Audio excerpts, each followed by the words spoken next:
What's up, guys? This is the Gospel According to Mark with a C. He is I, and I am he. Just taking some time to tell you exactly what's on my mind. Thank you for joining me once again, my friends. I hope all is well with you. All right, guys, we're going to jump right into this. We're going to talk about NBA star Dwyane Wade and how he is receiving $250,000 in unrestricted funding that he will use to support a digital community for transgender youth. Right? We're going to go on to read this thing, and it says here that Dwyane Wade has remained vocal in his support of transgender youth. This is in part due to having his own child, Zaya, who identifies as transgender. Now, Zaya was born a boy, now identifies as a girl, transgender. She shared the news in 2020 amid anti-trans legislation in the state of Florida. All right, stop right there. Let's define what this anti-trans legislation is. I love how they try to throw this out there. This is one of the talking points of the American Society of Magical Liberals. Once again, they want to define what's going on here to the ignorant who won't do their research. They'll just say that it's anti-trans because that sounds ugly. Anytime you're anti-anything, it's ugly unless you're anti-perspirant. That's a good thing. We can use that. Some people more than others. But what we're talking about here is so-called anti-trans legislation. Now, I'm going to read from another source here. This is apnews.com. All right, so it says here, Governor Ron DeSantis signed bills on Wednesday that ban gender-affirming care for minors. Gender-affirming care for minors. What is that?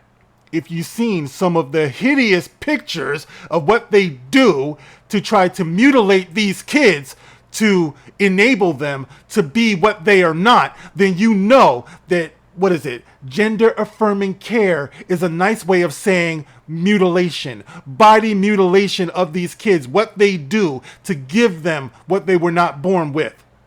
You could look it up. You probably should, but be careful because it is disturbing. So, signs bills on Wednesday that ban gender affirming care for minors. And it targets drag shows. Have you ever seen what these drag shows look like? Where you have grown men dressed up as women, scantily clad, going spread eagle, spreading their legs in front of young children. We're talking about toddlers. We're talking about 5-year-olds. They're doing this in broad daylight, in the public, with their parents watching. What the hell is going on in our society today? We don't realize the emotional damage that this does to little children who are unable to process what's going on here. You are traumatizing them. You're damaging them. It's not right. That's my opinion. It could be wrong. Okay? I doubt it, and it restricts discussion of personal pronouns in schools and force people to use certain bathrooms. Restrict discussion of personal pronouns in schools. I had one of my son's teachers sent me an email talking about some trouble my son had got in, and they were talking about they, them, in reference to my son. I had to send an email back and say, no. My son is a he, him. Balls, testicles. That's what he is. You know what I mean? These people are very slick with this, man.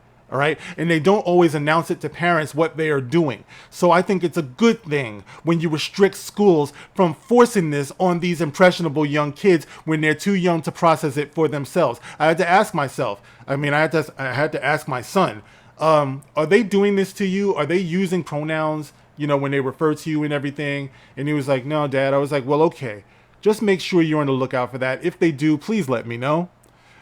And force people to use certain bathrooms. Okay, so you see that there's a lot of trans, there have been stories, okay, not all, but you've seen stories of some trans students who will go into the girls' bathroom and assault them or be taking pictures of them or something like that. So you can't force people to use certain bathrooms. You know what I mean? You have to be careful with that. It goes too far. You see that there are school sports now where you have trans athletes that used to be men who still retain the natural born strength of a man who are competing against these young girls who don't even stand a chance. All right. So, yeah, I think this is kind of necessary to do. All right. But jumping back to the Dwyane Wade situation, the Wade family chose to sell their home in Florida as a result and moved to California in 2023.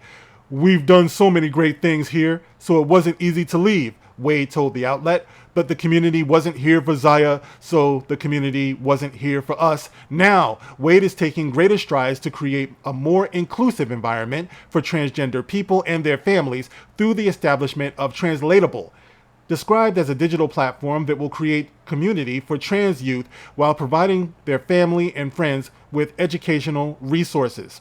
Educational resources. More money, more money, more money. The venture was announced on Thursday, May 23rd, during the Elevate Prize Foundation's Make Good Famous Summit.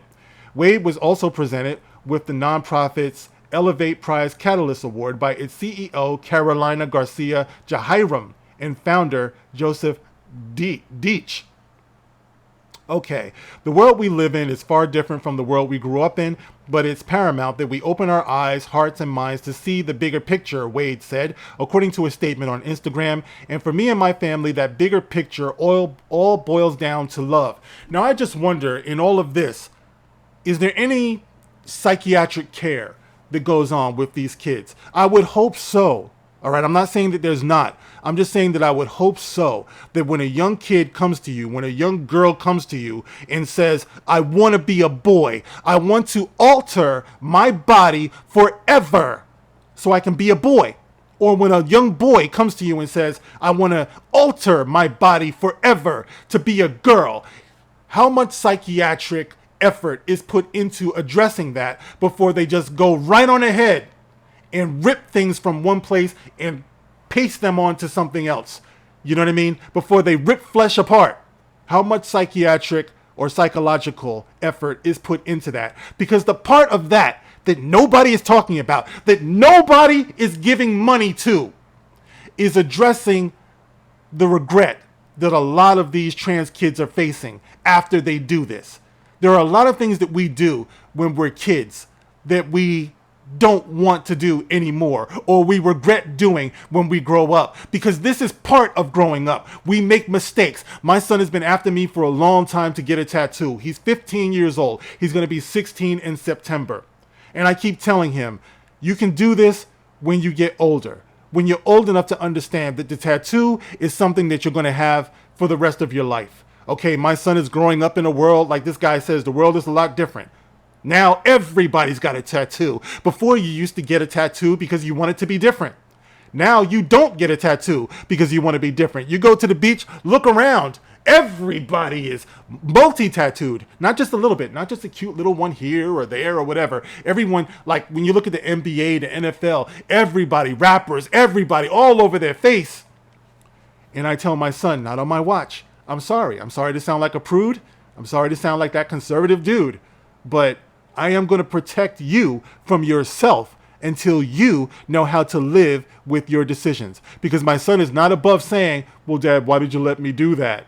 When he makes a mistake. Sometimes I let him make mistakes because I want him to learn, but not mistakes that he's going to be stuck with for the rest of his life. So you can imagine taking your genitalia off of your body because you're a young child who is impressionable, and you see this all over their pop culture. Like I said, you see this in their music, you see this on Nickelodeon, you see this on Disney Plus, you see this everywhere. Of course, these kids, they talk about, well, the rate of transgender children are on the rise. Why wouldn't it be on the rise when this is what you keep indoctrinating them with?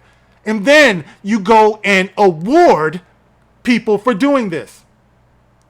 This so-called award that he got, the Elevate Prize Catalyst Award. This has been won in the past by the likes of Matt Damon, George Clooney, Lizzo. Lizzo won one for body positivity and all of that stuff, living an unhealthy lifestyle with diabetes and heart disease being the #1 killer of black women. They award things like this that are not in our best interest, but that's what you see. Meanwhile, you have children growing up without fathers. You have children growing up without guidance and growing up without help, who feel like they're alone in this world, and they feel like they're suffering from depression and everything. The rate of self-harm, and a lot of that also is transgender children as well, but the rate of self-harm that you see in these inner city communities and stuff like that, who is addressing that? But you are incentivizing the lifestyle of transgender children this way. You are glamorizing it the way that you are. Everyone has a right to be happy in this world, okay? I'm going to see if I can leave the link to the video where Dwyane Wade is there with his son who is transitioned into a daughter. She looks like she's happy, you know. A lot of them do. And I think that everyone has the right to pursue their happiness. I'm not against that. All right. I'm not anti anything. I'm pro children. Just like when they're saying that DeSantis did an anti-trans legislation. All that was protecting kids until they're old enough to know exactly what's going on inside of their bodies, man. You know, it's such a magical time to be young, to be little. To be a kid means to be carefree, to run, to play. Sometimes I think TV, television, movies is the worst thing that ever happened to humanity because it altered the way that we look at each other in relation to the world. You know, there's way too much influence that's going on here, but that's just my opinion. Anyway, guys, I just wanted to bring that to you and let you know what's going on with that. Hold your kids close. Understand that this fucking world that's going on around us is crazy. You guys heard me say before, I've told my son when he has moments of self-doubt, I tell him, son, the last thing I want you to do is think you're crazy. Understand, it's the world around you. The world around you is crazy. It's never-ending crazy. It's non-stop crazy. And it wants you to be crazy too. Being not crazy is an act of revolution. It's an act of rebellion. All right, guys, thank you for listening. As always, you can like, you can share, you can subscribe. Looking forward to your comments, and I will catch you on the next one. This is The Gospel According to Mark with a C. Rock on.